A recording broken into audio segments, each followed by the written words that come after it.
এমন এক ফিতনা দেখা দিবে যেই ফিতনা আরবের প্রত্যেক ঘরে প্রবেশ করবে।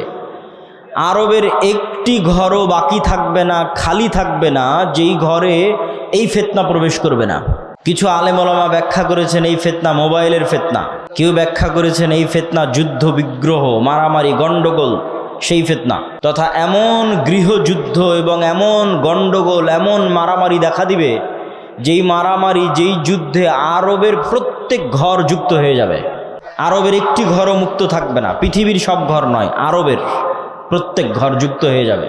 তারপর রাসূল সাল্লাল্লাহু আলাইহি ওয়াসাল্লাম বললেন, সুম্মা হুদনাতুন বাইনাকুম ওয়া বাইনার রোম, তারপর একটা চুক্তি হবে, ঐতিহাসিক চুক্তি তোমাদের মধ্যে আর রোমানদের মধ্যে।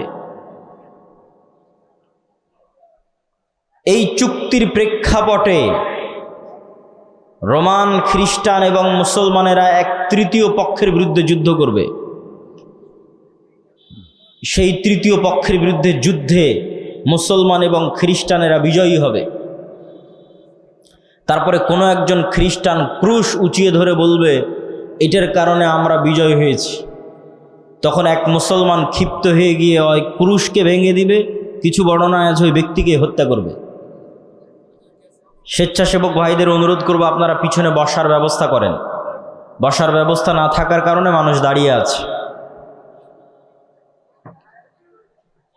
তো ক্রুশ ভেঙে ফেলা অথবা ক্রুশ উত্তোলনকারী ব্যক্তিকে হত্যার মাধ্যমে রোমান, খ্রিস্টান এবং মুসলমানেরা মুখোমুখি দাঁড়িয়ে যাবে।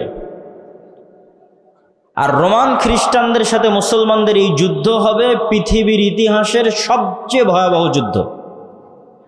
মালহামা নামটি এখন অনেক পরিচিত, আর ইংরেজিতে আরমাগেডন নামটি অনেক পরিচিত। বাইবেলের প্রফেসি অনুযায়ী শেষ জামানায় এক ভয়ঙ্কর যুদ্ধ হবে, যেটিকে তারা বলে আরমাগেডন, ভয়ঙ্কর যুদ্ধ। ওইটারই ইসলামিক টার্মিনোলজি পরিভাষা অনেকেই মনে করে যে আল-মালহামা বা আল-মালহামা আল-কুবরা, ভয়ঙ্কর যুদ্ধ। যেই যুদ্ধের মতো ভয়ঙ্কর যুদ্ধ অতীতে কোনোদিন হয়নি, পরে ভবিষ্যতে আর কোনোদিন হবে না। এই যুদ্ধটা কাদের কাদের মধ্যে সংঘটিত হবে? খ্রিস্টান রোমানদের মধ্যে এবং মুসলমানদের মধ্যে। মহান আল্লাহ সুবহানাহু তাআলা এই পৃথিবী যেই দিন সৃষ্টি করেন তারও 50,000 বছর পূর্বে এই পৃথিবীকে ধ্বংসের ফায়সালাও করেন, তাকদীরে লিখিত। মহান আল্লাহ সুবহানাহু তাআলার প্রজ্ঞা, তার হিকমাহ এটির দাবি রাখে যে মানুষের বিচার হওয়া উচিত, পুনরুত্থান হওয়া উচিত, না হলে অসংখ্য মানুষ আর কোনোদিন বিচার পাবে না। কত মানুষ পরিবারে, সমাজে, গ্রামে, রাষ্ট্রে মাজলুম, যাদের দুনিয়াতে ন্যায় পাওয়া সম্ভব নয়। যদি পুনরুত্থান এবং পরকাল না হয়, বিচার কে করবে? ন্যায় কে বুঝিয়ে দিবে? আর আল্লাহ সুবহানাহু তাআলা যেহেতু ন্যায়পরায়ণ, তার সৃষ্টির ন্যায় বুঝিয়ে দেওয়া তার দায়িত্ব। ফলত পুনরুত্থান তথা কিয়ামত এবং বিচার অবশ্যম্ভাবী হবেই। পুরো কোরআনের সারমর্ম যদি 2 বাক্যে আমরা ফুটিয়ে তুলতে চাই, তাহলে তার প্রথম বাক্য হবে আল্লাহর তাওহীদ, আর দ্বিতীয় বাক্য হবে পরকাল, কিয়ামত, জান্নাত, জাহান্নাম, বিচার। সূরা ফাতিহা থেকে সূরা নাস পর্যন্ত ঘুরিয়ে ফিরিয়ে বিভিন্নভাবে এই মেসেজ দুটিই দেওয়ার চেষ্টা করা হয়েছে। তো সেই বিচার দিবস কায়েম করার জন্য পৃথিবীর ধ্বংস হওয়া লাজেম। আসমান, জমিন, সূর্য, চন্দ্র, নক্ষত্রের ধ্বংস হওয়া অপরিহার্য। তো পৃথিবীর ধ্বংস সুনিশ্চিত। পৃথিবী ধ্বংস হওয়ার পূর্বে কি হবে, কি হতে পারে, তার কিছু বর্ণনা আল্লাহ সুবহানাহু তাআলা কোরআনে, রাসূলুল্লাহ সাল্লাল্লাহু আলাইহি ওয়াসাল্লাম হাদিসে দিয়েছেন। যেগুলো বড় থেকে বড় ঘটনা সেগুলো কোরআনেই আছে।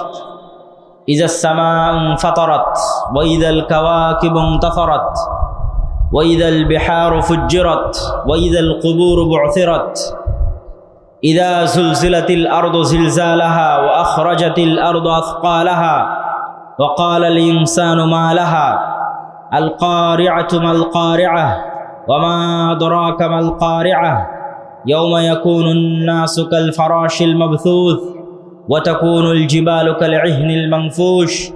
এগুলো কিয়ামতের হওয়ার যে ভয়ঙ্কর এবং ভয়াবহ বিবরণী তার কিছু কিছু আয়াত, এরকম অসংখ্য আয়াত আছে। শুধু কিয়ামতের দিন কি হবে তার বর্ণনা। মানুষ হবে বিক্ষিপ্ত পঙ্গপালের ন্যায়, হিমালয় পাহাড়ের মতো বড় বড় পাহাড়গুলো হবে আকাশে উড়ন্ত ধ্বনিত তুলার ন্যায়, আসমান ফেটে যাবে, জমিন চৌচির হয়ে যাবে, অসংখ্য বর্ণনা। আর এই ভয়ঙ্কর ভয়াবহ ঘটনাগুলো ঘটার আরও আগে পৃথিবীতে কি হবে তার কিছু বর্ণনা হাদিসে এবং কিছু বর্ণনা কোরআনে উল্লেখিত হয়েছে। আজকে আমরা পৃথিবী ধ্বংসের পূর্ব মুহূর্তে পৃথিবীতে সংঘটিত ফিতনা, এটির উপরেই সংক্ষিপ্ত আলোচনা তুলে ধরার চেষ্টা করব ইনশাআল্লাহ। ওয়ামা তৌফিকি ইল্লা বিল্লাহিল আলিয়্যিল আযীম। রাসূলুল্লাহ সাল্লাল্লাহু আলাইহি ওয়াসাল্লাম, ভাই এখানে দিয়েন না ভাই। রাসূলুল্লাহ সাল্লাল্লাহু আলাইহি ওয়াসাল্লাম বলেছেন, ইসলামের প্রথম যেই মালার যে বিভিন্ন দানা থাকে, একটা যদি গলায় মালা দিই তার অনেক দানা, ইসলামের প্রথম যে দানাটি পতন ঘটবে সেটি হচ্ছে খেলাফা।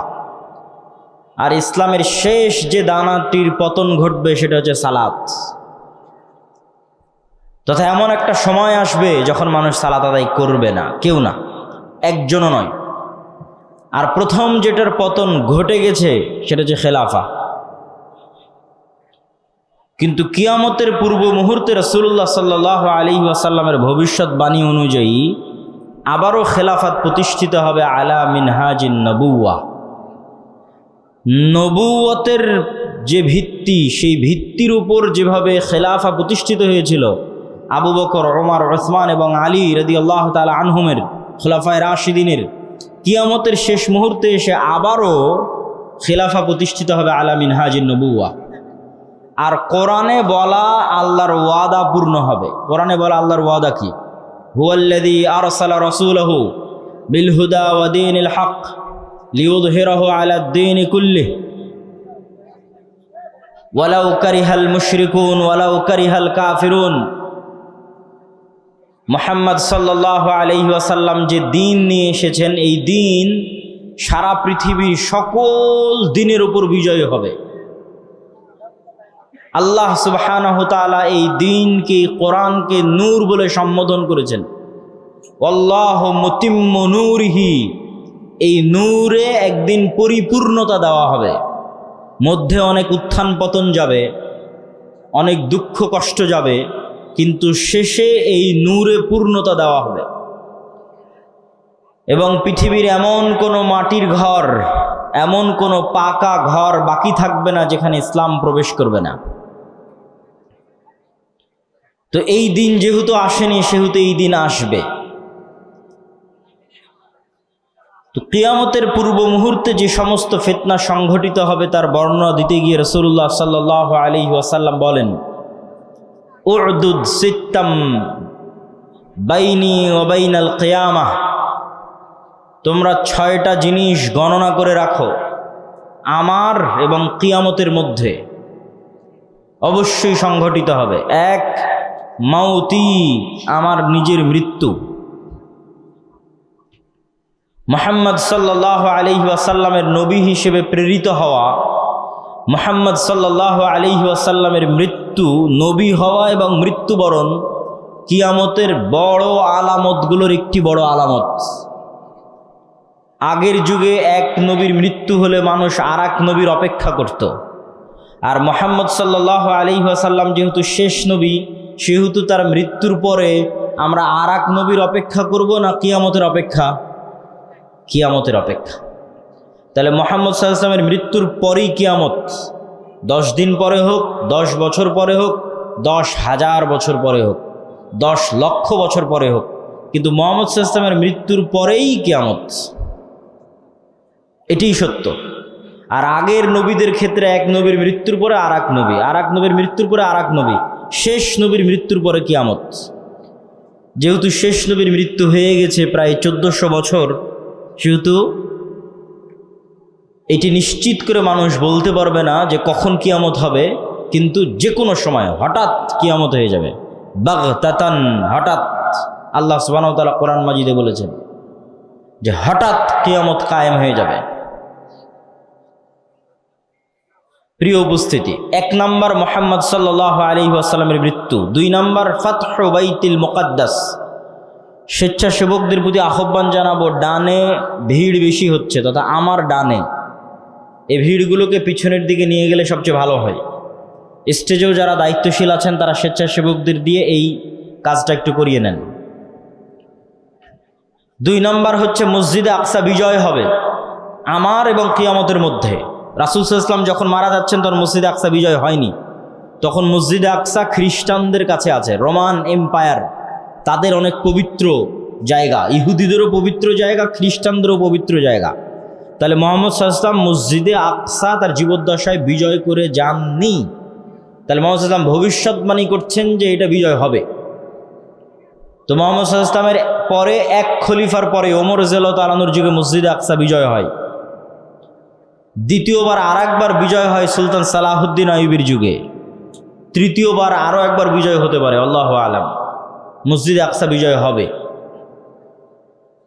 3 নম্বর, এমন ভয়ঙ্কর মহামারী, ছাগলে বা পশু প্রাণীতে যখন মড়ক লাগে, মুরগির খামারে যখন ভাইরাস ঢুকে মড়ক লাগে, তখন একটা মোরগও বাঁচে না।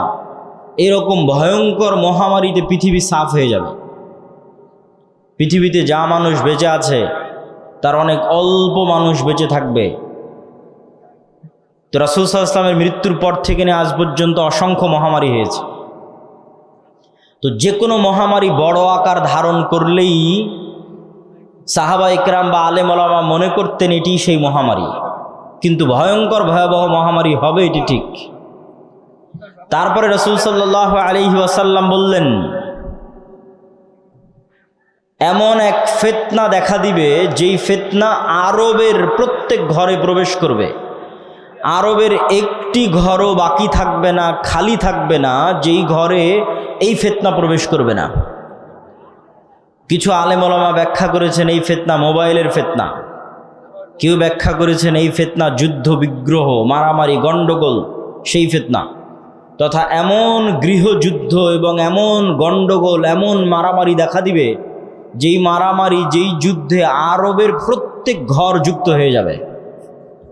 আরবের একটি ঘরও মুক্ত থাকবে না, পৃথিবীর সব ঘর নয়, আরবের প্রত্যেক ঘর যুক্ত হয়ে যাবে। তারপর রাসূল সাল্লাল্লাহু আলাইহি ওয়াসাল্লাম বললেন, সুম্মা হুদনাতুন বাইনাকুম ওয়া বাইনার রোম। তারপর একটা চুক্তি হবে, ঐতিহাসিক চুক্তি তোমাদের মধ্যে আর রোমানদের মধ্যে। এই চুক্তির প্রেক্ষাপটে রোমান, খ্রিস্টান এবং মুসলমানেরা এক তৃতীয় পক্ষের বিরুদ্ধে যুদ্ধ করবে। সেই তৃতীয় পক্ষের বিরুদ্ধে যুদ্ধে মুসলমান এবং খ্রিস্টানেরা বিজয়ী হবে। তারপরে কোনো একজন খ্রিস্টান ক্রুশ উঁচিয়ে ধরে বলবে, এটার কারণে আমরা বিজয় হয়েছি।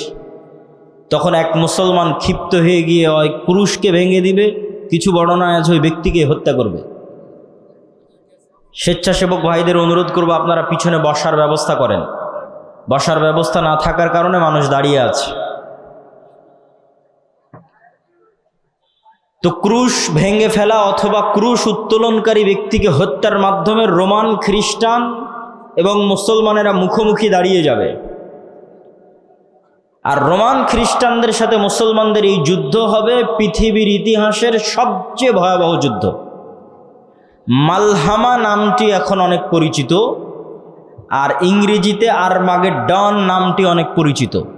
বাইবেলের প্রফেসি অনুযায়ী শেষ জামানায় এক ভয়ঙ্কর যুদ্ধ হবে, যেটিকে তারা বলে আরমাগেডন, ভয়ঙ্কর যুদ্ধ।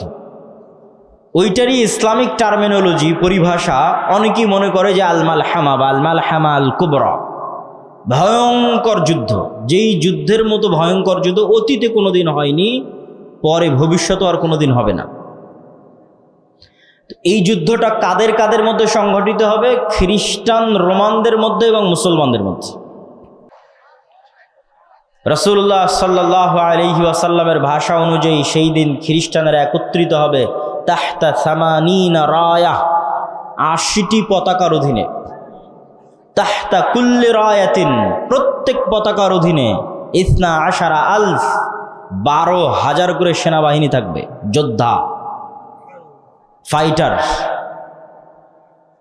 তো ৮০টি পতাকার অধীনে ১২,০০০ করে সেনাবাহিনী থাকলে ক্যালকুলেটরে চাপলে দেখবেন প্রায় ৯.৫ লক্ষ থেকে ১০ লক্ষ মানুষ নয়, শুধু যোদ্ধা, তথা ১০ লক্ষ যোদ্ধা একত্রিত হবে মুসলমানদের বিরুদ্ধে যুদ্ধ করার জন্য। রাসূল সাল্লাল্লাহু আলাইহি ওয়াসাল্লাম এই যুদ্ধের জায়গার নামও বলে দিয়েছেন, বলেছেন লা তাকুমুস সাআ, ততদিন কিয়ামত হবে না যতদিন না হাত্তা তুকাতিলুনার রোম, যতদিন না তোমরা রোমানদের বিরুদ্ধে যুদ্ধ করেছো বিল আমাক আও বিদাবিক, আমাক এবং দাবেক নামক জায়গায় যতদিন না তোমরা রোমানদের বিরুদ্ধে যুদ্ধ না করেছো ততদিন কিয়ামত হবে না। তো এই আমাক এবং দাবেক নামক জায়গাটি বর্তমান সিরিয়া এবং তুরস্কের সীমান্তবর্তী অঞ্চল। সিরিয়ার সীমান্তবর্তী ইদলিব, আলেপ্পো, আরবিতে বলে হালব, ইংরেজিতে বলে আলেপ্পো। এই হালব বা আলেপ্পোর হচ্ছে তুরস্কের সাথে লাগানো একটি সিরিয়ার শহর। এই সীমান্তবর্তী অঞ্চলেই এই জায়গাগুলো আছে মর্মে যারা ইতিহাসবিদ, যারা মানচিত্র নিয়ে গবেষণা করেন তাদের দাবি, আল্লাহু আলাম। এই যুদ্ধের ভয়াবহতা বলতে গিয়ে রাসূলুল্লাহ সাল্লাল্লাহু আলাইহি ওয়াসাল্লাম বললেন, সেই দিন এই যুদ্ধে এত মানুষ মারা যাবে। আর এক বর্ণনা অনুযায়ী এই যুদ্ধ প্রায় ৪ দিন ব্যাপী চলবে, পঞ্চম অথবা ষষ্ঠতম দিনে গিয়ে বিজয় হবে, অথবা চতুর্থ। তো ৪ দিন যুদ্ধ চলবে। প্রথম ৩ দিন ফলাফল ছাড়াই যুদ্ধ শেষ হবে, শুধু মৃত্যু আর লাশ, লাশের সারি আর মৃত্যু। আর চতুর্থতম, পঞ্চমতম অথবা ষষ্ঠতম দিনে গিয়ে বিজয় নির্ধারণ হবে মুসলমানদের। লাশের সংখ্যা এবং সারি বলতে গিয়ে রাসূল সাল্লাল্লাহু আলাইহি সাল্লাম বলেছেন যে একটি পাখি যদি আকাশে উড়ে তাহলে ১ মাস উড়লেও মানুষের লাশ যেহেতু শেষ হবে না, লাশের দুর্গন্ধ যেহেতু শেষ হবে না, সেহেতু পাখি দুর্গন্ধমুক্ত ফাঁকা জায়গায় বসতেও পারবে না। পাখি পড়ে মারা যাবে, তবুও কোনো ভালো বসার মতো ফাঁকা জায়গা পাবে না ১ মাস উড়লেও। তাহলে এখান থেকে একটা পাখিকে উড়িয়ে দিলে ১ মাসে সে যতদূর যাবে, এই পুরো এরিয়া যদি চতুর্দিক থেকে মাপা হয় তো দেখা যাবে সবই লাশ। তাহলে কত লক্ষ, কত কোটি মানুষের লাশ হতে পারে, আল্লাহু আলাম। রাসূল সাল্লাল্লাহু আলাইহি ওয়াসাল্লাম বলছেন, গনিমতের বন্টনে কেউ সন্তুষ্ট হবে না। কেন? ওয়ারিসই নাই। সন্তুষ্টি কেমনে হবে? ওয়ারিস নাই। ওয়ারিস নাই কেন? এক বংশে যদি ১০০ জন সদস্য থাকে তো ৯৯ জনই মারা যাবে, একজন বেঁচে থাকবে, তাহলে তো কোনো ওয়ারিস নাই। যেহেতু কোনো ওয়ারিস নাই সেহেতু কোনো আনন্দ নাই। তো গনিমতের মাল বন্টনে আনন্দ হবে না, কেননা ওয়ারিস বিহীন হবে সবাই, পুরো বংশের সব মারা যাবে, একজন বেঁচে থাকবে। রাসূলুল্লাহ সাল্লাল্লাহু আলাইহি ওয়াসাল্লাম এই মালহামা বা এই ভয়ঙ্কর যুদ্ধ এটির বর্ণনা দিতে গিয়ে বলেন, মুসলমানেরা সেই দিন ৩ ভাগে বিভক্ত হবে। সুলুসুন ইয়াহজিমু, ৩ ভাগের ১ ভাগ যুদ্ধের মাঠ থেকে পালিয়ে যাবে। লা ইয়াতুবুল্লাহু আলাইহিম আবাদান, আল্লাহ সুবহানাহু ওয়া তাআলা এদের তওবা কোনোদিন কবুল করবেন না। ইসলামে কবিরা গুনাহের যে লিস্ট আছে, তালিকা আছে, এই কবিরা গুনাহের তালিকায় শিরক সবচেয়ে বড়। তারপরে বিভিন্ন হাদিসে আছে পিতামাতার অবাধ্যতা, বিভিন্ন হাদিসে আছে নিরপরাধ মানুষকে হত্যা, বিভিন্ন হাদিসে আছে প্রতিবেশীর স্ত্রীর সাথে জেনা। এই যে কবিরা গুনাহ, সবচেয়ে বড় কবিরা গুনাহের যে তালিকা, এই সবচেয়ে বড় কবিরা গুনাহের যদি সর্বোচ্চ 10টা তালিকা করা হয়, তার একটা জেহাদের মাঠ থেকে পলায়ন করা। কিন্তু কবিরা গুনাহ যত বড়ই হোক, তওবা আছে, শিরকেও তওবা আছে, যতক্ষণ শ্বাস আছে। সব অধিকাংশ সাহাবী তো মুশরিক থেকে ইসলাম গ্রহণ করেছে, শিরক করে তারপরে যে ইসলাম গ্রহণ করেছে। এখনও যারা ইসলাম গ্রহণ করেছে তো শিরক থেকে ইসলাম গ্রহণ করেছে, তাহলে শিরকের তওবা নাই মানে মৃত্যুর পরে কিয়ামতের মাঠে আল্লাহ চাইলে স্বেচ্ছায় এমন অনেক গুনাহ বান্দার মাফ করে দিতে পারে যেটার তওবাইও করেনি। বুঝাতে না পারলে এটা আমার ব্যর্থতা। এমন অনেক গুনাহ আমরা করেছি যেটার তওবা আমরা করিনি, ইস্তেগফার করিনি, ক্ষমা চাইনি, তাও আল্লাহ ওই গুনাহ তার দয়ায় মাফ করে দিতে পারেন কিয়ামতের মাঠে। কিন্তু ওই যে দয়ায় মাফ করে দিবেন কিয়ামতের মাঠে আল্লাহ, ওই লিস্টে শিরক থাকবে না। এটা হলো শিরকের গুনাহ আল্লাহ ক্ষমা করবেন না। যে বান্দা যদি লাউ আতাইতুম, তুমি যদি আসো বিকরাবিল আরদি খাতায়া, আসমান জমিন পূর্ণ গুনাহ নিয়ে, তাহলে আমি আল্লাহ আসমান জমিন পূর্ণ ক্ষমা নিয়ে উপস্থিত হব। তো এই যে আসমান জমিন পূর্ণ গুনাহ, এর কোনো গুনাহ আপনি জানেন, কোনো গুনাহ ভুলে গেছেন, কোনোটার তওবা করেছেন, কোনোটা করেননি, তাও আল্লাহ দয়া করে মাফ করে দিবে। কিন্তু করবেন না কোনটা? শিরক। কিন্তু যতক্ষণ শ্বাস আছে ততক্ষণ সব গুনাহের ক্ষমা আছে, শিরকেরও ক্ষমা আছে। তো রাসূল সাল্লাল্লাহু আলাইহি ওয়াসাল্লাম বলছেন, যারা ওই যুদ্ধের মাঠ থেকে পলায়ন করবে এদের তওবা কবুল হবে না। 3 ভাগের 1 ভাগ, সুলুসুন, 3 ভাগের 1 ভাগ শহীদ হয়ে যাবে আল্লাহর রাস্তায়। রাসূল সাল্লাল্লাহু আলাইহি ওয়াসাল্লাম বলছেন তারা হচ্ছেন আফজালু শুহাদাইল আরজ, পৃথিবীর সর্বশ্রেষ্ঠ শহীদ। আল্লাহু আকবার। তারপরে বলছেন 3 ভাগের বাকি 1 ভাগ, 1 ভাগ তো পালিয়ে গেল, 1 ভাগ মরে শেষ, আর 1 ভাগ তারা বিজয়ী হবে। এরা বিজয়ী হওয়ার পর এই বিজয়ী দল ইয়াফতাতিহুনাল কুস্তুনতুনিয়া, কনস্টান্টিনোপল বিজয় করবে। এই কনস্টান্টিনোপল কুস্তুনতুনিয়া হচ্ছে আজকের তুরস্কের ইস্তাম্বুল, যেটা দীর্ঘদিন তুরস্কের রাজধানী ছিল। এখন রাজধানী আঙ্কারা, কিন্তু ইস্তাম্বুল সবচেয়ে ঐতিহাসিক শহর। সুলতান মুহাম্মদ আল ফাতেহ ইস্তাম্বুলকে বিজয় করেছিলেন। কিন্তু হাদিসের ভাষায় বোঝা যাচ্ছে কিয়ামতের পূর্ব মুহূর্তে, দাজ্জাল প্রকাশের পূর্ব মুহূর্তে পুনরায় মুসলমানেরা তুরস্ক বিজয় করবে, তথা মুসলমানদের বর্তমান যে তুরস্ক মুসলমানদের হাতে আছে, এটি মুসলমানদের হাতে নাও থাকতে পারে। না হলে কনটেক্সট মিলানো কঠিন যে কিয়ামতের পূর্ব মুহূর্তে মুসলমানেরা তুরস্ক কিভাবে বিজয় করবে। এই ঘটনারই ধারাবাহিকতায় আরেক হাদিসে, আমি কিন্তু এক হাদিস বলতেছি না, বিভিন্ন হাদিস থেকে যুক্ত করতেছি। আরেক হাদিসে রাসূলুল্লাহ সাল্লাল্লাহু আলাইহি ওয়াসাল্লাম বলেন, ততদিন পর্যন্ত কিয়ামত হবে না যতদিন না বানু ইসহাকের 70,000 মানুষ, ইসহাক আলাইহিস সালাতু ওয়াস সালামের বংশের, ইব্রাহিম আলাইহিস সালাতু ওয়াস সালামের বংশের 70,000 মানুষ যতদিন না এমন এক শহরে যুদ্ধ করছে, মাদিনাতুন, এমন এক শহরে যুদ্ধ করছে, জানিবুহাল বার ওয়া জানিবুহাল বাহর, যার এক পাশে সমুদ্র আর এক পাশে সমতল। কোন শহর?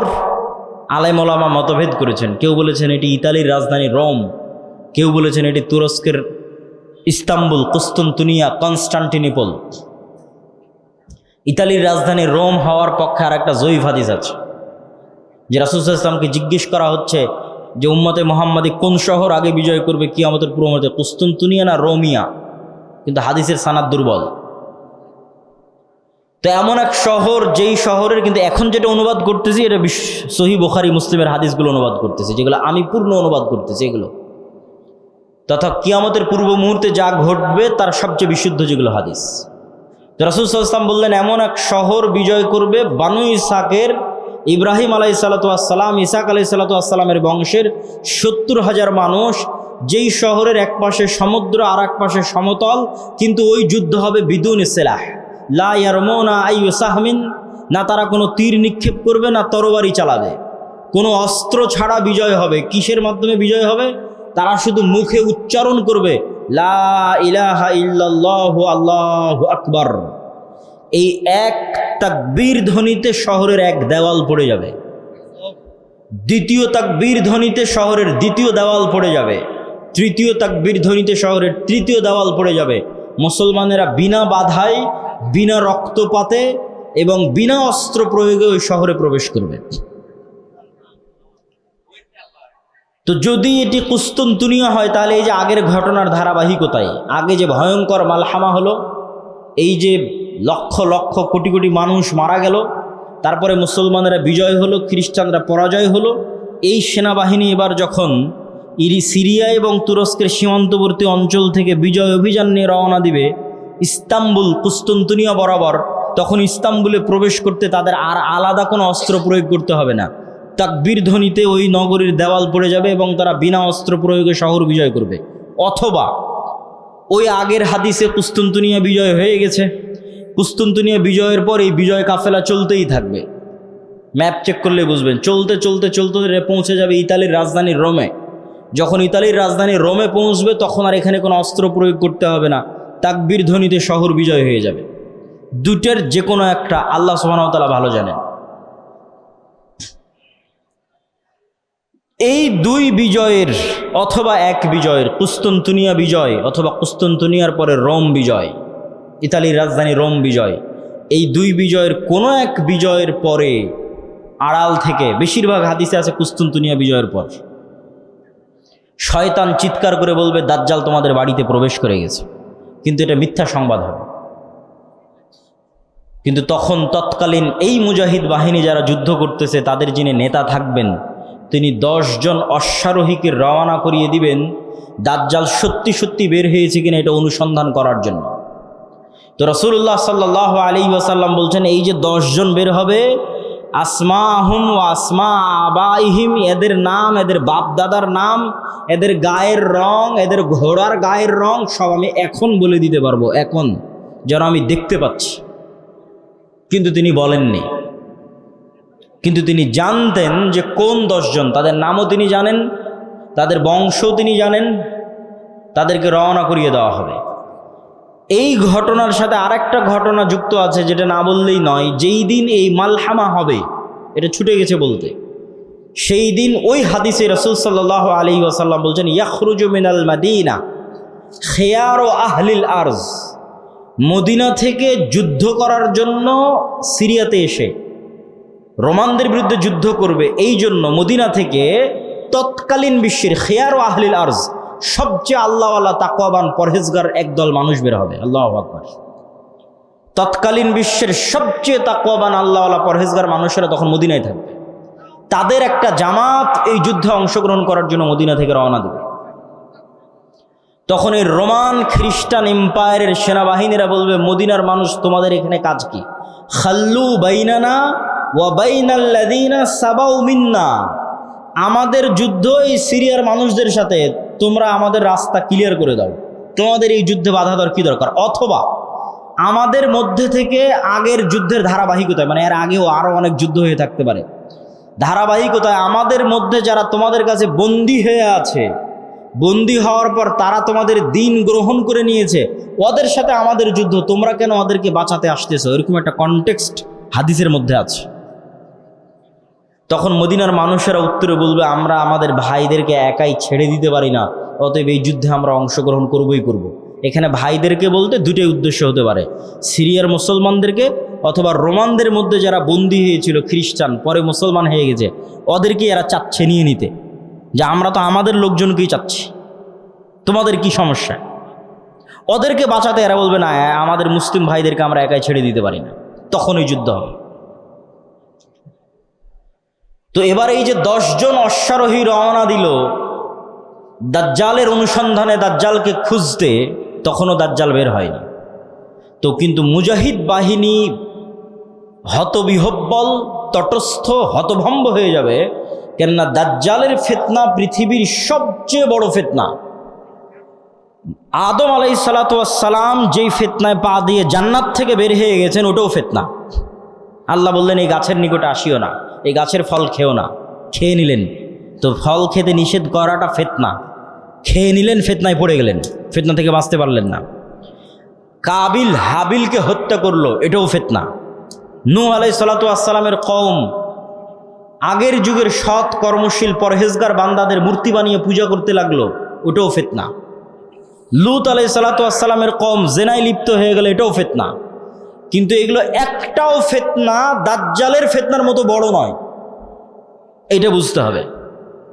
দাজ্জালের ফিতনা আকবারু ফিতান আলা ওয়াজহিল আরজ, আদম আলাইহিস সালাম যেই ফিতনায় পা দিয়েছেন ওইটার চাইতে, কাবিল যে ফিতনায় পা দিয়েছিল ওইটার চাইতে, নূহ আলাইহিস সালামের কওম যে ফিতনায় পা দিয়েছিল ওইটার চাইতে, আদ সামুদ কওমে লূত তারা যেই ফিতনায় পা দিয়েছিল ওইটার চাইতে সবচেয়ে বড় ফিতনা দাজ্জালের ফিতনা। আর এই ফিতনা মোকাবেলা করবে উম্মতে মুহাম্মাদী, শ্রেষ্ঠ উম্মত মোকাবেলা করবে পৃথিবীর সবচেয়ে বড় ফিতনার। কেন দাজ্জালের ফিতনা সবচেয়ে ভয়ঙ্কর, এটা বুঝতে হবে আপনাকে। আমি স্বেচ্ছাসেবক ভাইদের আবারও দৃষ্টি আকর্ষণ করছি যে আমাদের ডানে লোকজনের সংখ্যা বেশি হয়ে যাচ্ছে, পিছনে একটু বসার ব্যবস্থা এবং বামে এখনও ফাঁকা আছে, বামে একটু বসার ব্যবস্থা এবং মানুষজনকে এইদিকেও একটু বসার জন্য উদ্বুদ্ধ করা। প্রিয় উপস্থিতি, কেন দাজ্জালের ফিতনা সবচেয়ে ভয়াবহ? দেখেন, কওমের নূহ আলাইহিস সালামের কওম যখন বড় বড় আল্লাহওয়ালা পীর বুজুর্গ দিনদার মানুষের মূর্তি বানালো, তখন তারাও জানতো যে এই মূর্তির কোনো ক্ষমতা নাই।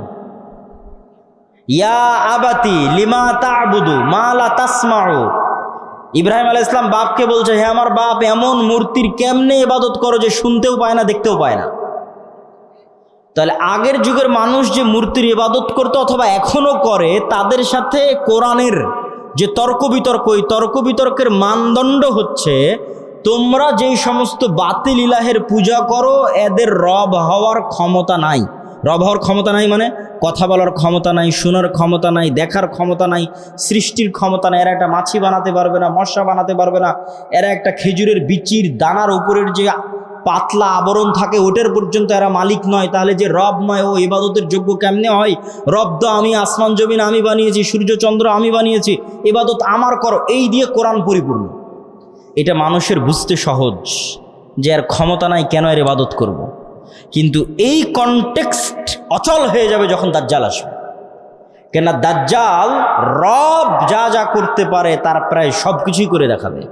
এই জন্য দাজ্জালের ফিতনা সবচেয়ে ভয়াবহ, ভয়ঙ্কর ফিতনা। মা কালী, মা দুর্গা আর শাহজালাল আর শাহপরাণ, যাদেরই মানুষ আল্লাহ বাদ দিয়ে ইবাদত করছে, আর ঈসা আলাইহিস সালাতু ওয়াস সালাম আর মারিয়াম আলাইহিস সালাতু ওয়াস সালাম আর যাদেরই ইবাদত করছে,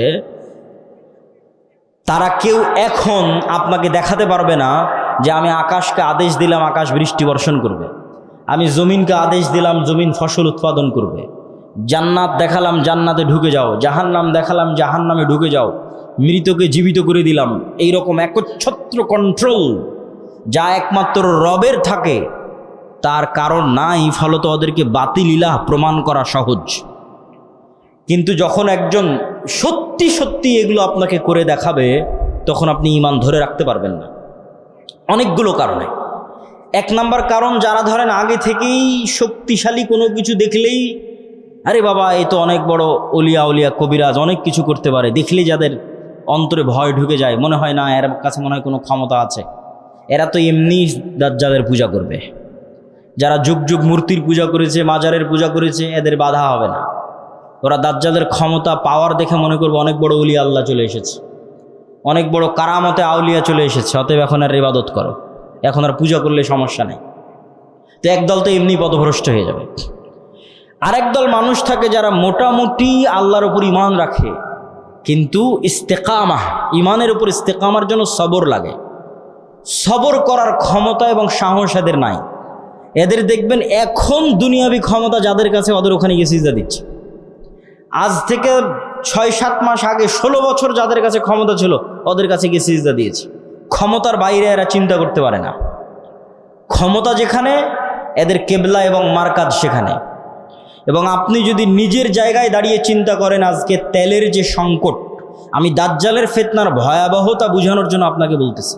তেলের যে সংকট, মাঝে মধ্যে আমার মনে হয় আল্লাহ আমাদের ফিতনা থেকে হেফাজত করুক, যে এখন যদি কেউ এসে বলে আব্দুল্লাহ তোমার গাড়িতে তো তেলের দরকার, তো এইটা করলে তোমাকে তেল দেওয়া হবে, ধরো তুমি আর 500 টাকা বেশি দিলে তেল দিয়ে দেবো, বা তুমি এই অপরাধটা করলে তোমাকে তেল দিয়ে দিব।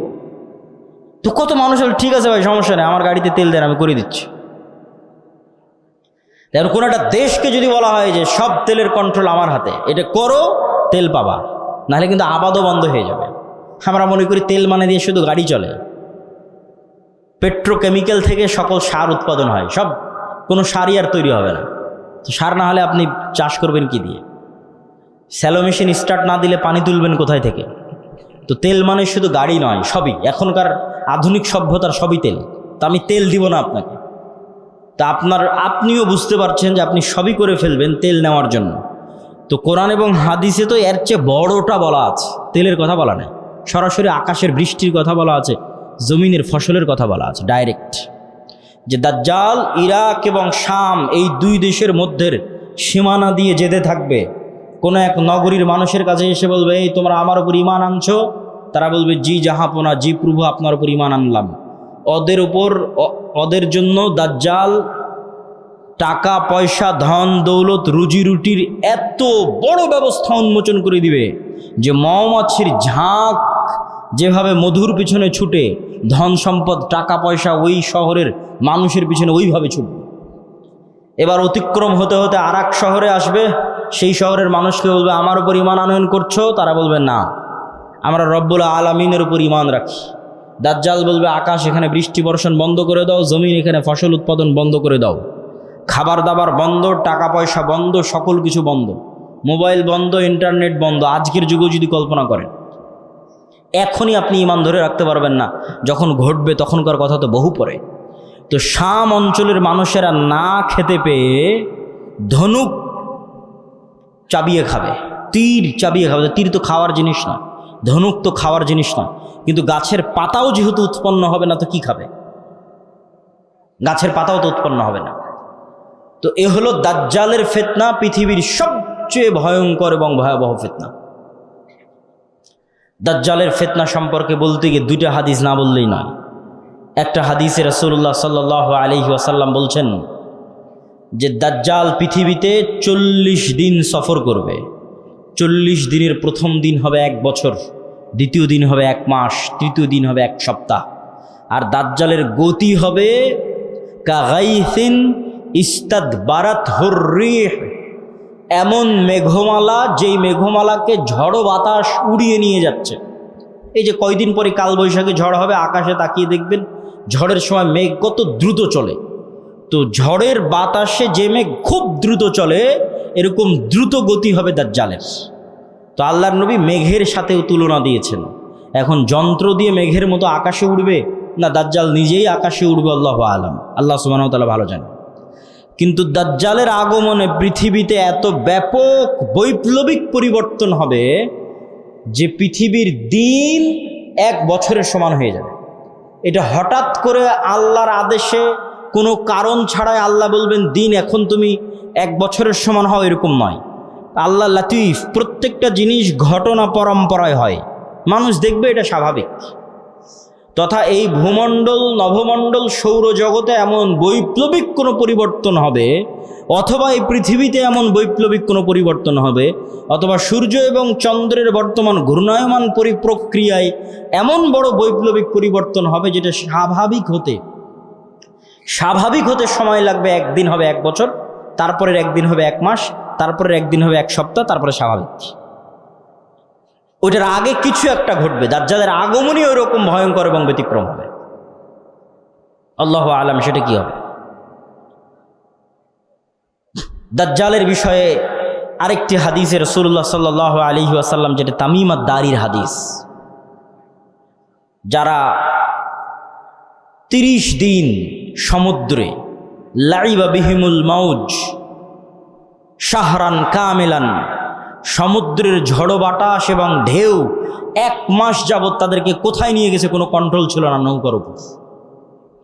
এক দ্বীপে গিয়ে যখন নৌকা ঠেকলো তখন দেখছে একটা প্রাণী, জীবজন্তু, জানোয়ার, গরু ছাগল মহিষ যেমন জীবজন্তু জানোয়ার, এরকম জীবজন্তু জানোয়ার যার মুখ এবং পা সব এত বিশাল লোমে ঢাকা যে কোনটা মুখ আর কোনটা পিছন এটা বোঝা যাচ্ছে না, এই জানোয়ার কথা বলতেছে।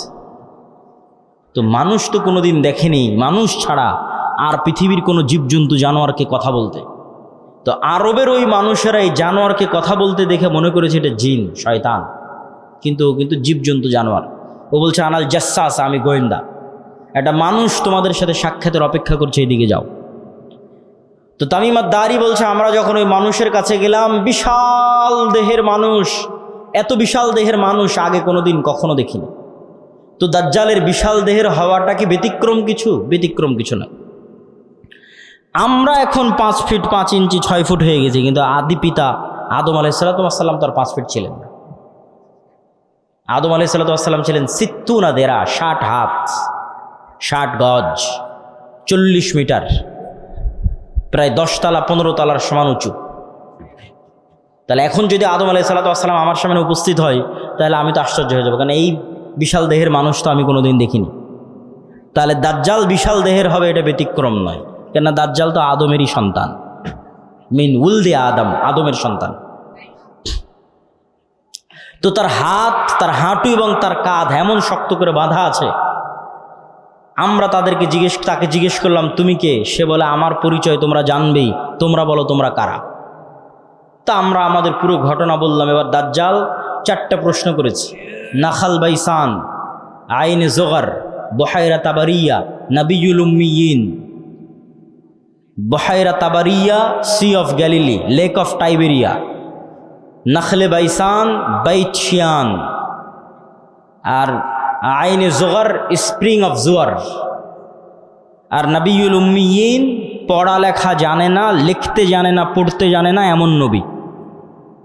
আমাদের নবী মুহাম্মদ সাল্লাল্লাহু আলাইহি ওয়াসাল্লাম লিখতেও জানতেন না, পড়তেও জানতেন না।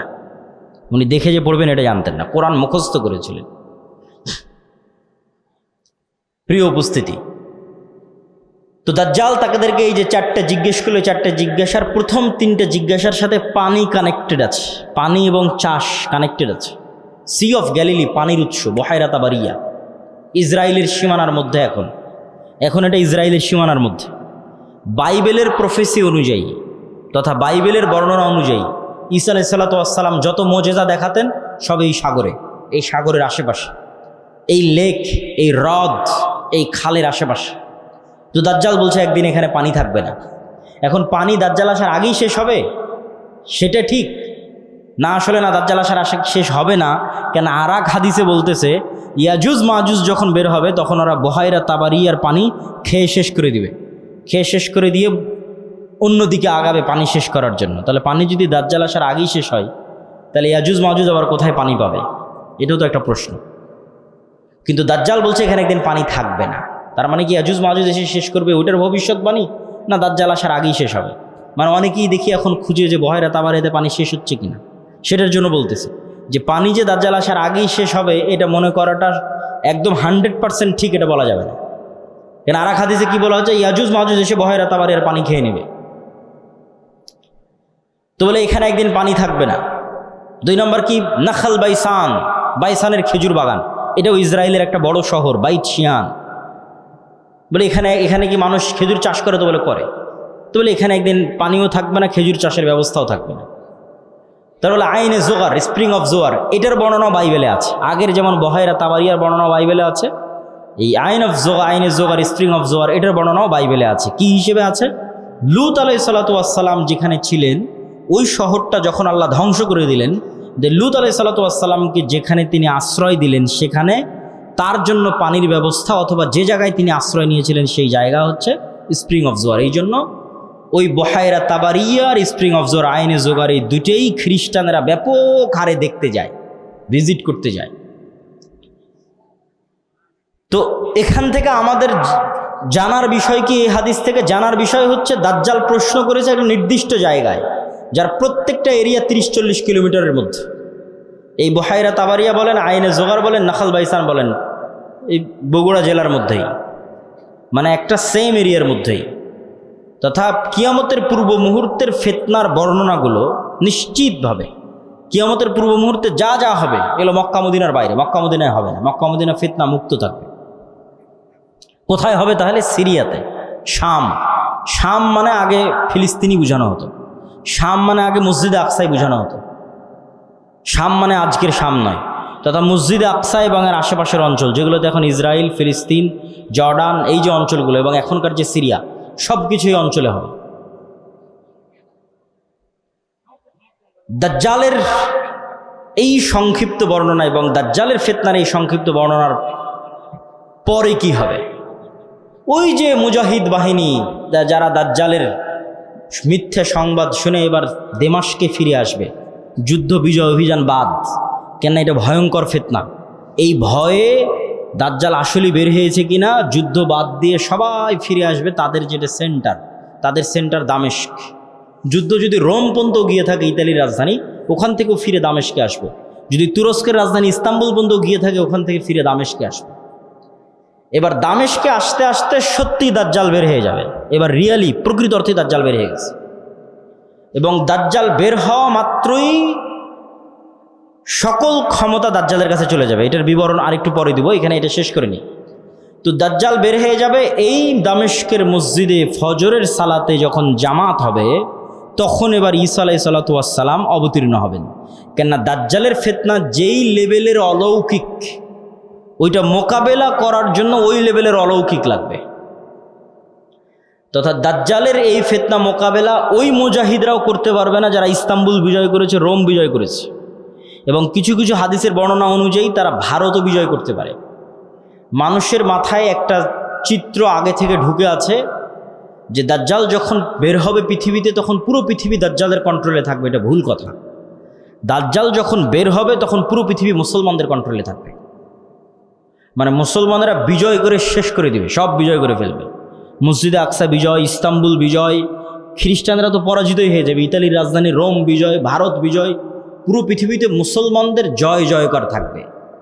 হাদিস থেকে আমি যতটুকু চিন্তা ভাবনা করে দেখেছি এটাই বেশি খাপ খায়, এটাই বেশি মিলে, যে দাজ্জাল বের হওয়ার পূর্বে ইমাম মাহদি আসার আগেই অথবা ইমাম মাহদির সাথী অথবা ইমাম মাহদি সহ যেটাই বলেন, দাজ্জাল এবং ঈসা ইসলাম আসার পূর্বে পৃথিবী মুসলমানদের, মসজিদে আকসা মুসলমানদের, তুরস্ক মুসলমানদের, ইতালি পুরো ইউরোপ মুসলমানদের, ভারত মুসলমানদের, সবই মুসলমানদের। মুসলমানদের বিজয় যখন সর্বোচ্চ স্তরে এবং দাজ্জালের কোনো ষড়যন্ত্র যখন আর কাজে দিচ্ছে না, দাজ্জালের পক্ষ হয়ে পৃথিবীতে কাজ করবে এরকম কোনো বড় শক্তি আর পৃথিবীতে নাই, এবার নিজেই দাজ্জাল বের হয়ে আসবে। কেননা যারা দাজ্জালের পক্ষ নিয়ে কাজ করতে এরা সব বিপদে পড়ে গেছে, কেননা বিজয় মুসলমানদের হয়ে গেছে। তো ইহুদিরাও এক মাসিহের অপেক্ষা করতেছে, বিপদ থেকে, বিপদে পড়লে বিপদ থেকে বাঁচায় যে সে মাসিহ, মাসিহ দাজ্জাল। খ্রিস্টানেরাও ঈসা মাসিহ, বিপদে পড়লে বিপদ থেকে বাঁচায় যে সেই মাসিহ ঈসা আলাইহিস সালাম বিপদ থেকে বাঁচাবে। খ্রিস্টানেরাও বিশ্বাস করে ঈসা আলাইহিস সালাম আবার আসবে, কিন্তু তারা এটা জানে না যে ঈসা আলাইহিস সালাম মারা যায়নি, জীবিত আছে। আমরা জানি ঈসা আলাইহিস সালাম মারা যাননি, জীবিত আছে, আর তারা মনে করে মরে গেছে, কিন্তু পুনর্জন্ম হয়ে পুনরায় ঈসা আলাইহিস সালাম পৃথিবীতে আসবে তাদেরকে বাঁচানোর জন্য, খ্রিস্টানদের বাঁচানোর জন্য। তাহলে সারা পৃথিবীর সবাই শেষ জামানার একজন বিশাল মাসিহের অপেক্ষায়। এবং আধুনিক এখনকার বিশ্বের যতগুলো নিউজ চ্যানেল রিপোর্ট, সবগুলোতেই বর্তমান যে যুদ্ধ চলতেছে এই যুদ্ধ নিয়েও এই আলোচনাগুলো আমাদের দেশে নয়, এই অঞ্চলে নয়, ইউরোপ এবং আমেরিকায় আলোচিত হচ্ছে, যারা বিশ্ব শাসন করে তাদের কাছে। তাদের ভাষায় দাজ্জাল হচ্ছে অ্যান্টি ক্রাইস্ট ইংরেজিতে, আর মালহামা হচ্ছে আর্মাগেড্ডন, আর জেসাস ঈসা আলাইহিস সালাতু ওয়াস সালাম উনি আসবেন। অ্যান্টি ক্রাইস্ট না আসলে জেসাস আসবে না। অ্যান্টি ক্রাইস্ট মানে দাজ্জাল। আর অ্যান্টি ক্রাইস্ট ততক্ষণ আসবে না যতক্ষণ না ইহুদিরা জেরুজালেমে একত্রিত হচ্ছে, এটা তাদের বিশ্বাস। ইভাঞ্জেলিক্যাল খ্রিস্টিয়ান যারা ইঞ্জিল কেন্দ্রিক খ্রিস্টান তাদের বিশ্বাস। তো ফলত তাদেরও ঈসা আলাইহিস সালামকে নিয়ে আসতে হবে, ইহুদিদেরও একজন মাসিহ লাগবে। ফলত সবাই সেইটারকে সামনে নিয়ে কাজ করতেছে, যে ওইটা যত দ্রুত ঘটানো যাবে তত দ্রুত মনে করতেছে আমাদের বিজয়। কিন্তু সবার কামনা অনুযায়ী তো কাজ হবে না, সবার চাওয়া অনুযায়ী কাজ হবে না, কেননা সবাই ভুল বুঝবে, ভ্রান্তিতে পা দিবে। কি কি ভ্রান্তিতে পা দিবে বলি? ইহুদিদের আসল মাসিহা যিনি, আসল মাসিহ যিনি, তিনি তো চলে এসেছেন, কিন্তু তারা তো গ্রহণ করেন। ইহুদিদের প্রকৃত মাসিহ তো ছিল মুহাম্মদ সাল্লাল্লাহু আলাইহি ওয়াসাল্লাম নিজেই। মুহাম্মদ সাল্লাল্লাহু আলাইহি ওয়াসাল্লামের অপেক্ষায় তারা মদিনায় গিয়ে বসে থাকতো, অনেক আগে গিয়ে বসেছিল, ইমান তো আনেনি। তো এরা তো মাসিহকে চিনতে পারেনি, ঈসা আলাইহিস সালাম তো মাসিহ চিনতে পারেনি, ইমান আনেনি, ঈসা আলাইহিস সালামকে হত্যা করার চেষ্টা করেছে, নিকৃষ্ট। তো এই জন্য এদের সঠিক মাসিহ এরা পাবে না, এরা দাজ্জালকেই মনে করবে আমাদের মাসিহ, কিন্তু দাজ্জাল তো হবে ভ্রান্ত। এই জন্য দাজ্জালের অনুসারী কারা হবে? ইহুদিরা। রাসূল সাল্লাল্লাহু আলাইহি ওয়াসাল্লাম বলছেন, ইয়াতবাউ দাজ্জাল ৭০,০০০ ইহুদ মিন আসবাহান। ইরানের ইস্পাহান শহরের ৭০,০০০ ইহুদি দাজ্জালের অনুসারী হবে। তাহলে ইহুদিরা দাজ্জালকে মাসিহ মনে করে দাজ্জালের অনুসারী হবে, কিন্তু দাজ্জাল তো পরাজিত হবে। কিন্তু প্রথম প্রথম যখন দাজ্জাল আসবে তখন তো সব ক্ষমতা দাজ্জালের হাতে, ফলত যে কেউ পথভ্রষ্ট হয়ে যাবে। তো এই অংশের সামারিটা করি। এই অংশের সামারি হচ্ছে দাজ্জাল এবং ঈসা আলাইহিস সালাম আসার পূর্বে মুসলমানেরা পৃথিবী বিজয় করবে। এবং ইহুদি এবং খ্রিস্টানরা বিপদে পড়বে। যেহেতু ইহুদি এবং খ্রিস্টানরা বিপদে পড়বে, বিশেষ করে ইহুদিরা, তো এখন ইহুদিদের বাঁচানোর জন্য দাজ্জাল বের হবে। এবং যেহেতু দাজ্জালের পক্ষে কাজ করার মতো আর পৃথিবীতে কেউ অবশিষ্ট নাই, এই জন্য এবার দাজ্জাল নিজেই বের হবে। দাজ্জাল যখন নিজেই বের হবে তখন এক নিমিষে, এক সেকেন্ডে সকল ক্ষমতা দাজ্জালের কাছে চলে যাবে। মুসলমানেরা হতভম্ব, হতবিহ্বল হয়ে যাবে। আকাশও বৃষ্টি বর্ষণ করে না, জমিনও ফসল উৎপাদন করে না। দুর্ভিক্ষই নিয়তি ঈমান নিয়ে বাঁচার জন্য। তথা সেই সফল যে বলবে আমি মরতে প্রস্তুত কিন্তু ঈমান বিক্রি করতে প্রস্তুত নই। সেই সফল যার একটা টাকার প্রতি অবৈধ লোভ নাই, অবৈধ একটা টাকার প্রতি ন্যূনতম লোভ নাই। আপনি নিজেই নিজের আত্মা এবং নফসকে চেক করেন যে আপনার একটা টাকার প্রতি যদি, অবৈধ টাকার প্রতি যদি ন্যূনতম লোভ থাকে, আপনি দাজ্জালের ফিতনা থেকে বাঁচতে পারবেন না। পরকালে যার বিশ্বাস সর্বোচ্চ পর্যায়ে, পরকালে যার বিশ্বাস সর্বোচ্চ লেভেলে, ও দাজ্জালের ফিতনা থেকে বাঁচতে পারবে। আসহাবুল উখদুদ ওয়াস সামাই যাতিল বুরুজ ওয়াল ইয়াউমিল মাউউদ ওয়া শাহিদু ওয়া মাশহুদ কুতিলা আসহাবুল উখদুদ। ওদের বলা হলো হয় ঈমান না হয় সামনে আগুন, ঝাঁপিয়ে পড়ো। তো ওরা বলল আমরা আগুনেই ঝাঁপিয়ে পড়ব। তো ওরা আগুনে কেমনে ঝাঁপিয়ে পড়বে, এটা ছাড়া সম্ভব নয় ঝাঁপিয়ে পড়া যদি ওই আগুনে জান্নাত না দেখে। আর নিজের বাড়িতে যে এসি রুম আছে ওখানে জাহান্নামের আগুন জ্বলতেছে। তো ওরা এটা বিশ্বাস করে যে আমি যদি আমার এসি রুমে ফিরে যাই ঈমান পরিত্যাগ করে, তাহলে ওই এসিরা বাতাস নয়, এটা জাহান্নামের আগুন। আর যদি সামনের আগুনে ঢুকে যাই তাহলে এটা আগুন নয়, এটা জান্নাত। তো এই সেম ঘটনা তো দাজ্জালের সময় হবে। দাজ্জালের জান্নাতে যে ঢুকবে ও ঢুকে গেল জাহান্নামে, আর দাজ্জালের জাহান্নামে যে ঢুকবে ও ঢুকে গেল জান্নাতে। তাহলে পরকালের উপর ইয়াকিন না থাকলে তো আপনি দাজ্জালের ফিতনা থেকে বাঁচতে পারবেন না। তাহলে এবার দাজ্জালের আবির্ভাবের পর সারা পৃথিবীর সব মুমিন মুসলমান বিপদে, কোনো খাবার নাই, অসহায়, কিচ্ছু নাই। এবার বিপদগ্রস্ত মুমিন মুসলমানদের বাঁচানোর জন্য আসবে ঈসা আলাইহিস সালাম। এই হলো প্রেক্ষাপট। তাহলে শুরুতে বিপদে ইহুদি খ্রিস্টানেরা, বাঁচাতে আসবে দাজ্জাল। সব ক্ষমতা তখন দাজ্জালের কাছে। বিপদে এবার মুসলমানেরা। কোন মুসলমানেরা? যারা সব দেশ বিজয় করে শেষ করে দিয়েছে। তুরস্ক বিজয় করেছে, মসজিদে আকসা, ভারত, তারপরে ইতালি, সব বিজয় শেষ করে দিয়েছে। ওরা এখন চরম বিপদে। এবার ওদেরকে বাঁচানোর জন্য আসবে ঈসা আলাইহিস সালাম। ঈসা আলাইহিস সালামও এমন অলৌকিক ক্ষমতা নিয়ে আসবেন যে তার নিঃশ্বাস যতদূর পর্যন্ত যাবে, নিঃশ্বাসে কাফের মারা যাবে। আল্লাহু আকবার, আল্লাহু আকবার। নিঃশ্বাসের স্পর্শে কাফের মারা যাবে, রাসূল সাল্লাল্লাহু আলাইহি ওয়াসাল্লাম বলছেন। আর ঈসা আলাইহিস সালামের অলৌকিকত্ব এত টপ লেভেলের হবে যে দাজ্জালকে আলাদা করে হত্যা করা লাগবে না। দাজ্জাল যদি শুধু দেখে ঈসা আলাইহিস সালামের দিকে, ইয়াজুবু কামা ইয়াজুবুল মা, পানিতে লবণ দিলে যেভাবে গলে যায় সেভাবে গলে যাবে, ছেড়ে দিলে গলেই মারা যাবে। কিন্তু ঈসা আলাইহিস সালাম ছাড়বেন না, নিজে হাতে হত্যা করবেন। যেখানে হত্যা করবেন ওটাও ইসরায়েলের সীমানার মধ্যে। ইসরায়েলের বর্তমান রাজধানী তেল আবিব থেকে অতি নিকটে বাবে লুদ নামক জায়গায় দাজ্জালকে ঈসা আলাইহিস সালাম হত্যা করবেন।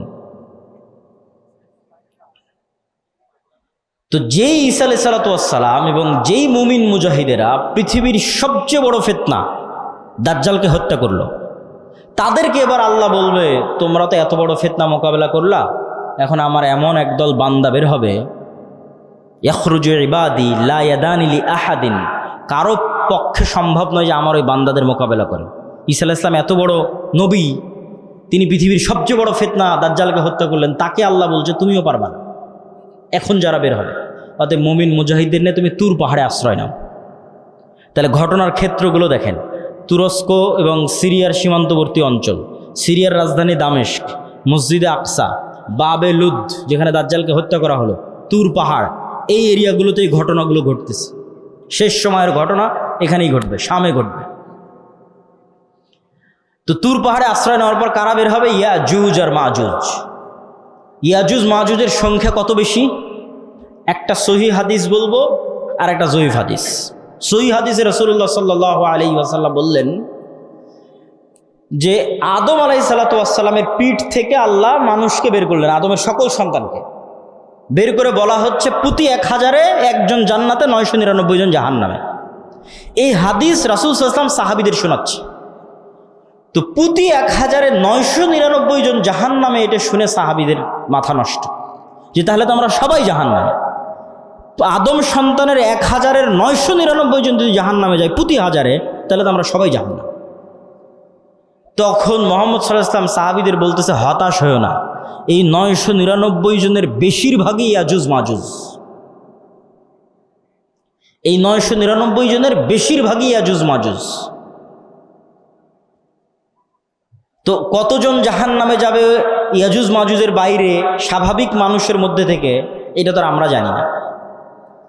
তো এই জন্য নির্ধারিত করে বলা মুশকিল, কিন্তু এতটুকু অন্তত বোঝা যায়, আইডিয়া করা যায় যে আদম আলাইহিস সালাতু ওয়াস সালাম থেকে নিয়ে কিয়ামত পর্যন্ত যত মানুষ আসবে তাদের কয়েক শত গুণ হচ্ছে ইয়াজুজ মাজুজ। এই হাদিস থেকে অন্তত এতটুকু বোঝা যায় যে আদম থেকে নিয়ে কিয়ামত পর্যন্ত যত মানুষ আমরা হব, এত মানুষের কয়েক শতগুণ হচ্ছে ইয়াজুজ মাজুজ।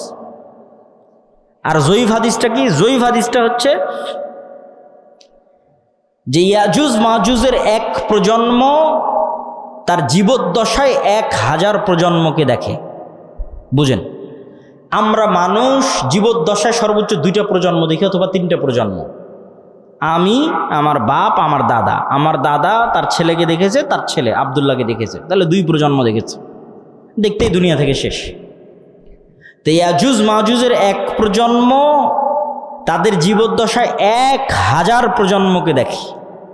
তাহলে কিভাবে তাদের জন্ম বৃদ্ধির হার এবং কিভাবে তাদের বৃদ্ধির হার, এটা সব উলদে আদমের সন্তান।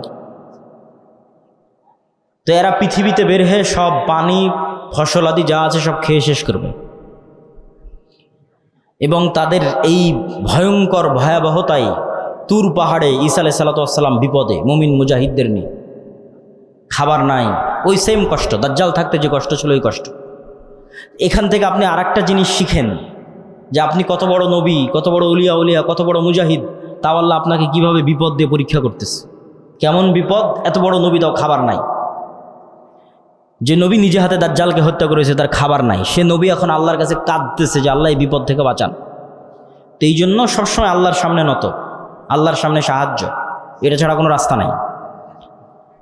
তো ঈসা আলাইহিস সালামের কান্নাকাটি এবং মুমিন মুজাহিদদের কান্নাকাটিতে আল্লাহ সুবহানাহু ওয়া তাআলা ইয়াজুজ মাজুজের শরীরে এক প্রকার পোকামাকড় এবং অসুখ দিবেন।